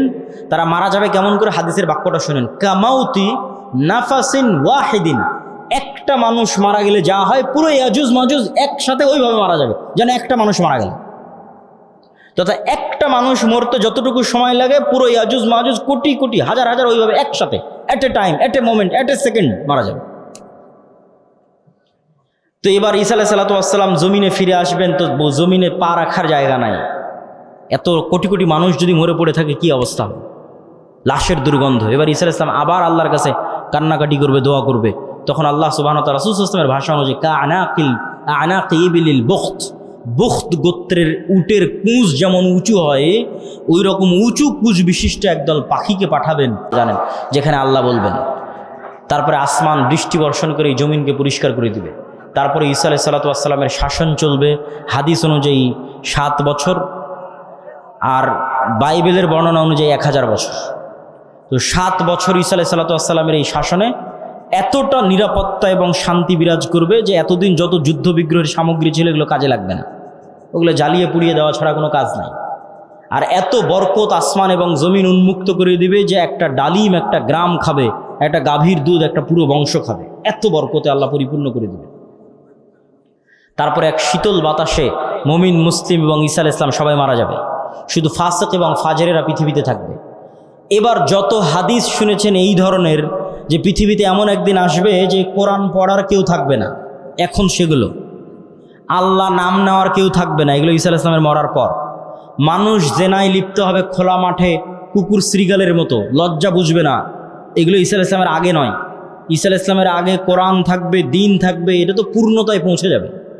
এখন পতন দেখতে পাচ্ছেন, কিন্তু আল্লাহ মুতিম্মু নূরিহি আগেই বলে নিয়েছে আয়াতগুলো, এই দিন তো সারা পৃথিবী বিজয় করবে, আর এই বিজয় ধারা তো ঈসা আলাইহিস সালামের আসার আগেই শুরু হয়ে যাবে। তাহলে কিভাবে কোরআন হাদিস শেষ হবে? শেষ হবে না, এগুলো আরও বাড়বে। কিন্তু এটা শেষ যে হবে সেটা কখন? ঈসা আলাইহিস সালামের মরার পর। তখন আর নাই, তখন কোরআন নাই, হাদিস নাই, আল্লাহর নাম নাই, মানুষের লজ্জা উঠে যাবে। এই ফাসিক ফাজেরের উপর আল্লাহ সুবহানাহু ওয়া তাআলা কিয়ামত কায়েম করবেন। প্রিয় উপস্থিতি, আমি আমার বক্তব্য দীর্ঘায়িত করতে চাই না, এই পুরো ঘটনা থেকে যা বর্ণনা করলাম ধারাবাহিকতা, এই ধারাবাহিকতা থেকে আমার এবং আপনার শিক্ষা কী? তার আগে একটা প্রশ্নের উত্তর দিয়ে নিই, দাজ্জাল কোথায়, ইয়াজুজ মাজুজ কোথায়? একদল নাস্তিক আবার একদল মুনকিরে হাদিস দৌড়ায়, দুইটাই। মুনকিরে হাদিসেরাও ভিডিওর পর ভিডিও দেয়, বলে যেটা কোরআনে না এটা বিশ্বাস করবো না। কোরআনে কিন্তু ইয়াজুজ মাজুজের কথা আছে, দাজ্জালের কথা নাই, বলে যেটা কোরআনে না এটা বিশ্বাস করবো না। আবার একদল নাস্তিক বলে যে এই পৃথিবীর স্যাটেলাইট ক্যামেরা সব আছে, কই তোমার দাজ্জাল, কই তোমার ইয়াজুজ মাজুজ? একটা ছোট্ট তথ্য দিয়ে রাখি, মানুষ মহাকাশ সম্পর্কে যা জানে এই মাটির নিচ সম্পর্কে তাও জানে না। এটা আমি কয়েকদিন আগে পড়াশোনা করতে গিয়ে দেখলাম যে মানুষ সারাদিন মহাকাশ নিয়ে গবেষণা করছে, চাঁদে যাবে, মঙ্গলে যাবে, কিন্তু মাটির নিচে মাত্র 12 কিলোমিটার পর্যন্ত মানুষ জানে, তারপরে আর জানে না। তাহলে এই পুরো পৃথিবী কত বড়? আপনি এখান থেকে 12 কিলোমিটার মাপেন, কত দূর হয় গাবতলী বাজার থেকে, তো মাটির নিচে মাত্র 12 কিলোমিটার পর্যন্ত আপনি জানেন, তার নিচে আর কেউ জানে না। পৃথিবীর বর্তমান কোনো বিজ্ঞানী নাই, কোনো বিজ্ঞান নাই, কেন ওই 12 কিলোমিটার পরে গবেষণা করার সক্ষমতাই নাই, কোনো যন্ত্র মেশিন পাঠানোর সক্ষমতাই নাই। তাহলে মাটির নিচের মাত্র 12 কিলোমিটার পর্যন্ত আপনি জ্ঞান রাখেন। আকাশে চন্দ্রে চলে গেছেন, মঙ্গল গ্রহে চলে গেছেন, সেটা ভিন্ন বিষয়, কিন্তু নিজের পায়ের নিচে যেটা সেটাই জানেন না। এই যে বিশ্বের এই উন্নত বিজ্ঞানের সর্বোচ্চ শিখরে পৌঁছে মানুষ জানে না যে এই মাটির নিচে কি আছে। তাহলে কেমনে মানুষ দাবি করবে দাজ্জাল কোথায়, ইয়াজুজ মাজুজ কোথায়? এ দাবি করাই তো ভুয়া, পাগলামি। আরেকটা জিনিস দেখলাম, মহাসাগর সম্পর্কে মানুষ অজ্ঞ। মহাকাশ সম্পর্কে ঠিক আছে অনেক জানতেছে, মহাসাগরে এমন অনেক জায়গা আছে যে জায়গাগুলোতে মানুষ পৌঁছতেই পারে না, যে জায়গাগুলোর উপর দিয়ে বিমানও উড়ে যেতে পারে না, যে জায়গাগুলোতে কোনো জাহাজও অতিক্রম করে না, অসংখ্য জায়গা আছে। তো সাগর এবং সাগরের নিচে কি আছে, মাটি এবং মাটির নিচে কি আছে, এটা সম্পর্কে আজকের বিশ্ব সবচেয়ে অজ্ঞ, অন্তত মহাকাশের তুলনায়। তো ইন্নাল্লাহ আলা কুল্লি শাইইন কাদির, আল্লাহ সকল কিছুর উপর ক্ষমতাবান।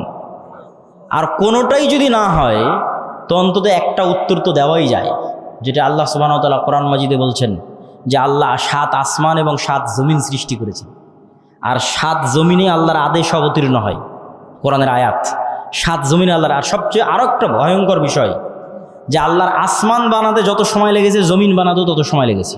7 আসমান বানাতে যা টাইম 7 জমিন বানাতেও তাই টাইম। তাহলে 7 আসমান কত বড়, 7 জমিন তাহলে কত বড় হতে পারে?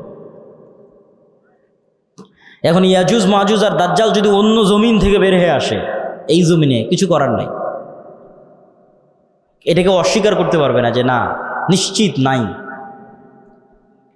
তো অতএব আল্লাহ সুবহানাহু তাআলা সকল কিছুর উপর ক্ষমতাবান। এই জমিনেও থাকতে পারে, এই জমিনের সাগরেও থাকতে পারে, এই জমিনের নিচেও থাকতে পারে, মানুষের জ্ঞান পরিপূর্ণ নয়, অন্য জমিনেও থাকতে পারে, সেখান থেকেও আসতে পারে। এই জন্য সূরা কাহাফ, দাজ্জালের ফিতনা থেকে বাঁচতে সূরা কাহাফ পড়তে বলা হয়েছে। সূরা কাহাফের সব ব্যতিক্রম ঘটনাগুলো দাজ্জালের আসার সাথে মিলবে, দাজ্জালের যুগের যে ফিতনা ওগুলোর সাথে মিলবে।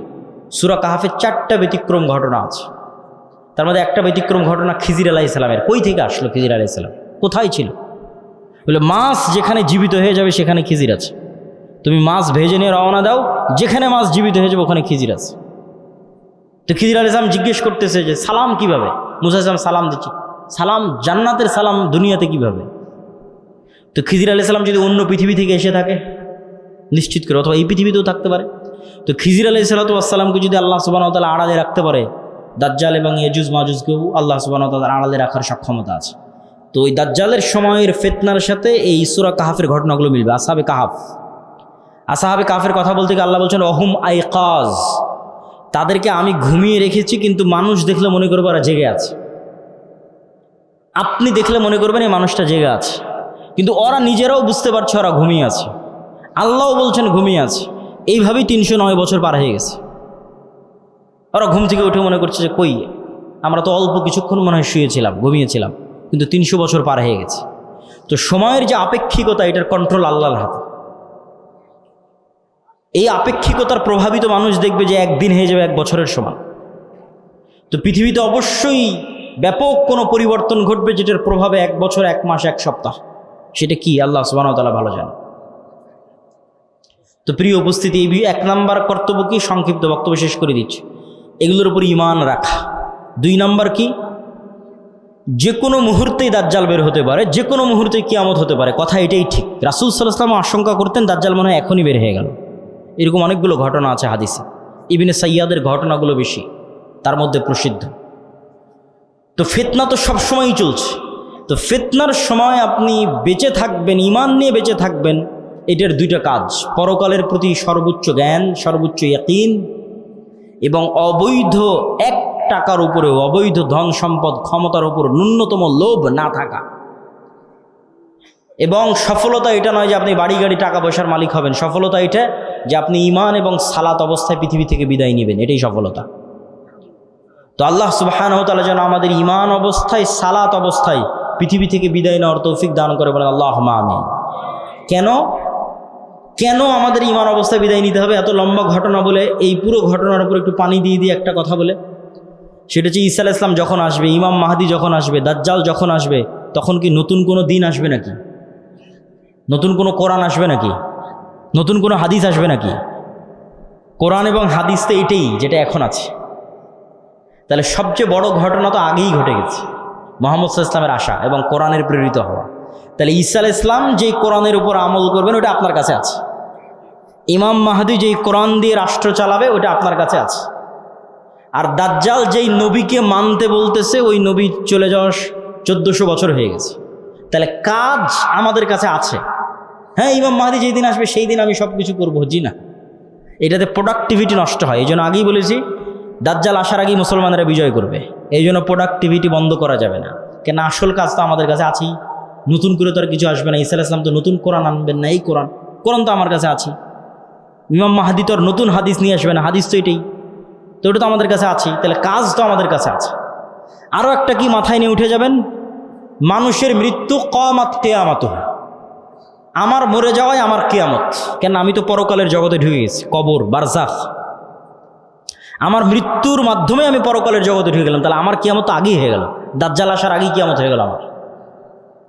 তাহলে আমার মৃত্যু যেহেতু আমার দোরগড়ায়, তাহলে দাজ্জাল কখন আসলো, মাহদি কখন আসলো, সেটার প্রতি ধর্তব্য না করে ওই যুগেও যেই কোরআনের উপর আমল হবে, যেই কোরআন দিয়ে বাঁচা যাবে, সেই কোরআন আমার কাছে আছে। তাহলে এখন আপনার কাজ কি? আপনার নিজের মৃত্যুর প্রস্তুতি নেওয়া, আর আপনার সামনে যে কোরআন আছে, যেটা সবচেয়ে বড় ঘটনা, দাজ্জালের যেহেতু বড় ঘটনা, মাহদি ঈসার যেহেতু বড় ঘটনা, কোরআনের প্রেরিত হবে, এইটার উপর আমল করা, পড়া, হাদিস পড়া এবং আমল করা। এবং ইমানের উপর মৃত্যু, সালাতের উপর মৃত্যু, এটা অতীত যুগের সব নবী রাসূলের শিক্ষা। আল্লাহ সুবহানাহু ওয়া তাআলা আমাদের তৌফিক দান করুক, আল্লাহুম্মা আমিন। বক্তব্যের শেষে বৈঠকি দানের আহ্বানের পাশাপাশি 2টা জরুরি কথা। এই যে ভাইয়েরা যারা মক্তব পরিচালনা করে গাবতলী শাখায়, আপনারা আমাদের মক্তব অলিম্পিয়াড দেখেছেন এনটিভিতে, বিশাল আয়োজন। সারা দেশে প্রায় 7 শতাধিক মক্তব আমাদের অধীনে ট্রেনিং করা আছে। এখনও ট্রেনিং চলতেছে রাজশাহী জামিয়া সালাফিয়াতে, নতুন 30-40টা মক্তবের। এরকম প্রতিনিয়ত ট্রেনিং চলতেই থাকে। তো এই যে প্রায় 30,000 ছাত্রছাত্রী এই 700টা মক্তবে অধ্যয়ন করে, পড়াশোনা করে। তো এই যে কোরআনের শিক্ষা, কোরআনের জ্ঞান আমরা ছড়িয়ে দিচ্ছি, এই মসজিদ, এই মক্তবগুলো থেকেই কিন্তু খেলাফা প্রতিষ্ঠিত হবে। শেষ জামানায় যারা ইসলামকে বিজয় করবে তারা বের হয়ে আসবে। এই মসজিদ, এই মক্তবগুলোকে আপনাদের মূল্যায়ন করতে হবে এবং নিজ নিজ মসজিদে মক্তব চালু করা এটা কঠিন কিছু নয়। ভাই, আপনাদের অধীনে মক্তব কেমনে চালাবো? অনেকেই প্রশ্ন করে। অতি সহজ। আপনি আমাদের যে অফিসিয়াল নাম্বার আছে সেখানে ফোন দিয়ে বলবেন পরের ট্রেনিং কবে, আপনার মক্তবের শিক্ষককে ট্রেনিংয়ে পাঠিয়ে দেবেন। ট্রেনিংয়েই তাকে সব বুঝিয়ে দেওয়া হবে কিভাবে কী হবে না হবে, মক্তব কেমনে চালাবে। শুধু এতটুকু জানা যে পরের ট্রেনিং কবে, এর জন্য কোনো বুকিংও লাগবে না, কিছু লাগবে না। ট্রেনিং শুনে জামিয়া সালাফিয়ায় ঢুকে যেতে হবে যে ঠিক আছে, এতটার সময় ট্রেনিং, আমি এসেছি। 7 দিনের প্রস্তুতি নিয়ে যেতে হবে, অতি সহজ। তো এই যে আমাদের দাওয়াতি কাজগুলো, আরেকটি বড় দাওয়াতি কাজ মাসিক আল ইতিসাম। আমি নিয়মিত লিখি, সম্পাদকীয় লিখি, মিন্নাতুল বাড়ি লিখি, পবিত্র কোরআনের সংক্ষিপ্ত ব্যাখ্যা লিখি। 3টে লেখা শুধু আমারই থাকে মাসিক আল ইতিসাম। আব্দুর রহমান বিন আব্দুর রাজ্জাক, শেখ আব্দুর রাজ্জাক বিন ইউসুফ, আরও বড় বড় আলেম ওলামা সবারই লেখা থাকে, সম্পাদকীয় থাকে। এই মাসের সম্পাদকীয় আছে ইরান এবং ইসরায়েলের যুদ্ধের উপর। এরকম সমসাময়িক সব ইস্যু নিয়ে লেখা থাকে। এই মাসিক আল ইতিসামের এজেন্ট হতে হবে, নিতে হবে, পড়তে হবে, সম্পৃক্ত থাকতে হবে। আর এই যে ইমান বাড়াতে বললাম, ইমান ধরে রাখা, এটার জন্য আল্লাহর পথে যাত্রা, এই বইটা খুব গুরুত্বপূর্ণ। এটা ইমানের মজবুতির জন্যই এই বইটা লেখা, আল্লাহর পথে যাত্রা। এই বইটা প্রত্যেক মসজিদ, মাদ্রাসা, স্কুল, কলেজের দার্সের অন্তর্ভুক্ত হওয়া দরকার, যে মসজিদে মানুষ দার্স দিবে সেই দার্সের অন্তর্ভুক্ত হওয়া দরকার। আরও যে সমস্ত বই পুস্তকগুলো আছে, শেখ আব্দুর রাজ্জাক বিন ইউসুফ, আব্দুর রহিম বিন আব্দুর রাজ্জাক, কাসুস ইসলাম দেখতে কেমন ছিলেন, আইন রসুল, দোয়া অধ্যায়, উপদেশ, সালাত, সব বইগুলোকে মূল্যায়ন করতে হবে। অর্থনৈতিক ইবাদত খুব শক্তিশালী, জান্নাত কিনা যাবে, সকল গুনাহের কাফফারা হবে, নেকিতে যত কমতি থাকবে পূরণ করা যাবে টাকা দিয়ে। দুনিয়াতে যেভাবে প্লট এবং ফ্ল্যাট সেল হয়, আল্লাহ ওইভাবে জান্নাত সেল করেন। দুটো জিনিসে, হয় আল্লাহর রাস্তায় যুদ্ধ করে শহীদ হয়ে যাও, নাহলে আল্লাহর রাস্তায় দান করো, করে জান্নাত কিনে নাও। এর বাইরে জান্নাতের 100% কনফার্ম, নিশ্চিত জান্নাত নাই, কনফার্ম নাই। হতে পারে, যেতে পারেন, সেটা আছে। সালাত, সিয়াম, হজ, জাকাত হতে পারে, যেতে পারেন, নিশ্চিত যাবই। জিহাদ করে শহীদ হতে হবে, নাহলে টাকা দিয়ে জান্নাত কিনতে হবে। নিশ্চিত যাবই, কনফার্ম জান্নাত কিনতে চাই, নিশ্চিত। টাকা না হয় জিহাদ করে শহীদ। আর বাকিগুলোতে হতে পারে আল্লাহ যদি দোয়া করে, তওবা ইস্তেগফার কবুল করে, সালাত যদি ঠিক থাকে, হতে পারে। আল্লাহ সুবহানাহু ওয়া তাআলা ভালো জানেন। আমি আমার বক্তব্য এখানেই শেষ করছি। আমার পরে আব্দুর রহিম বিন আব্দুর রাজ্জাক, তারপর আব্দুর রহমান বিন আব্দুর রাজ্জাক, এবং সবশেষে শেখ আব্দুর রাজ্জাক বিন ইউসুফ। যেহেতু অনেক দূর দূরান্ত থেকে এসেছেন, বিশৃঙ্খলা না করে সবাই আজকের এই ঐতিহাসিক আয়োজন, এভাবে একত্রিত হওয়া খুব কম জায়গায় হয়, সবার নিজ নিজ ব্যস্ততা আছে। এই বিশাল আয়োজনকে মূল্যায়ন করবেন বিশৃঙ্খলা না করে। আল্লাহ কবুল করুক, আল্লাহুম্মা আমিন। আসসালামু আলাইকুম ওয়া রাহমাতুল্লাহি ওয়া বারাকাতুহু।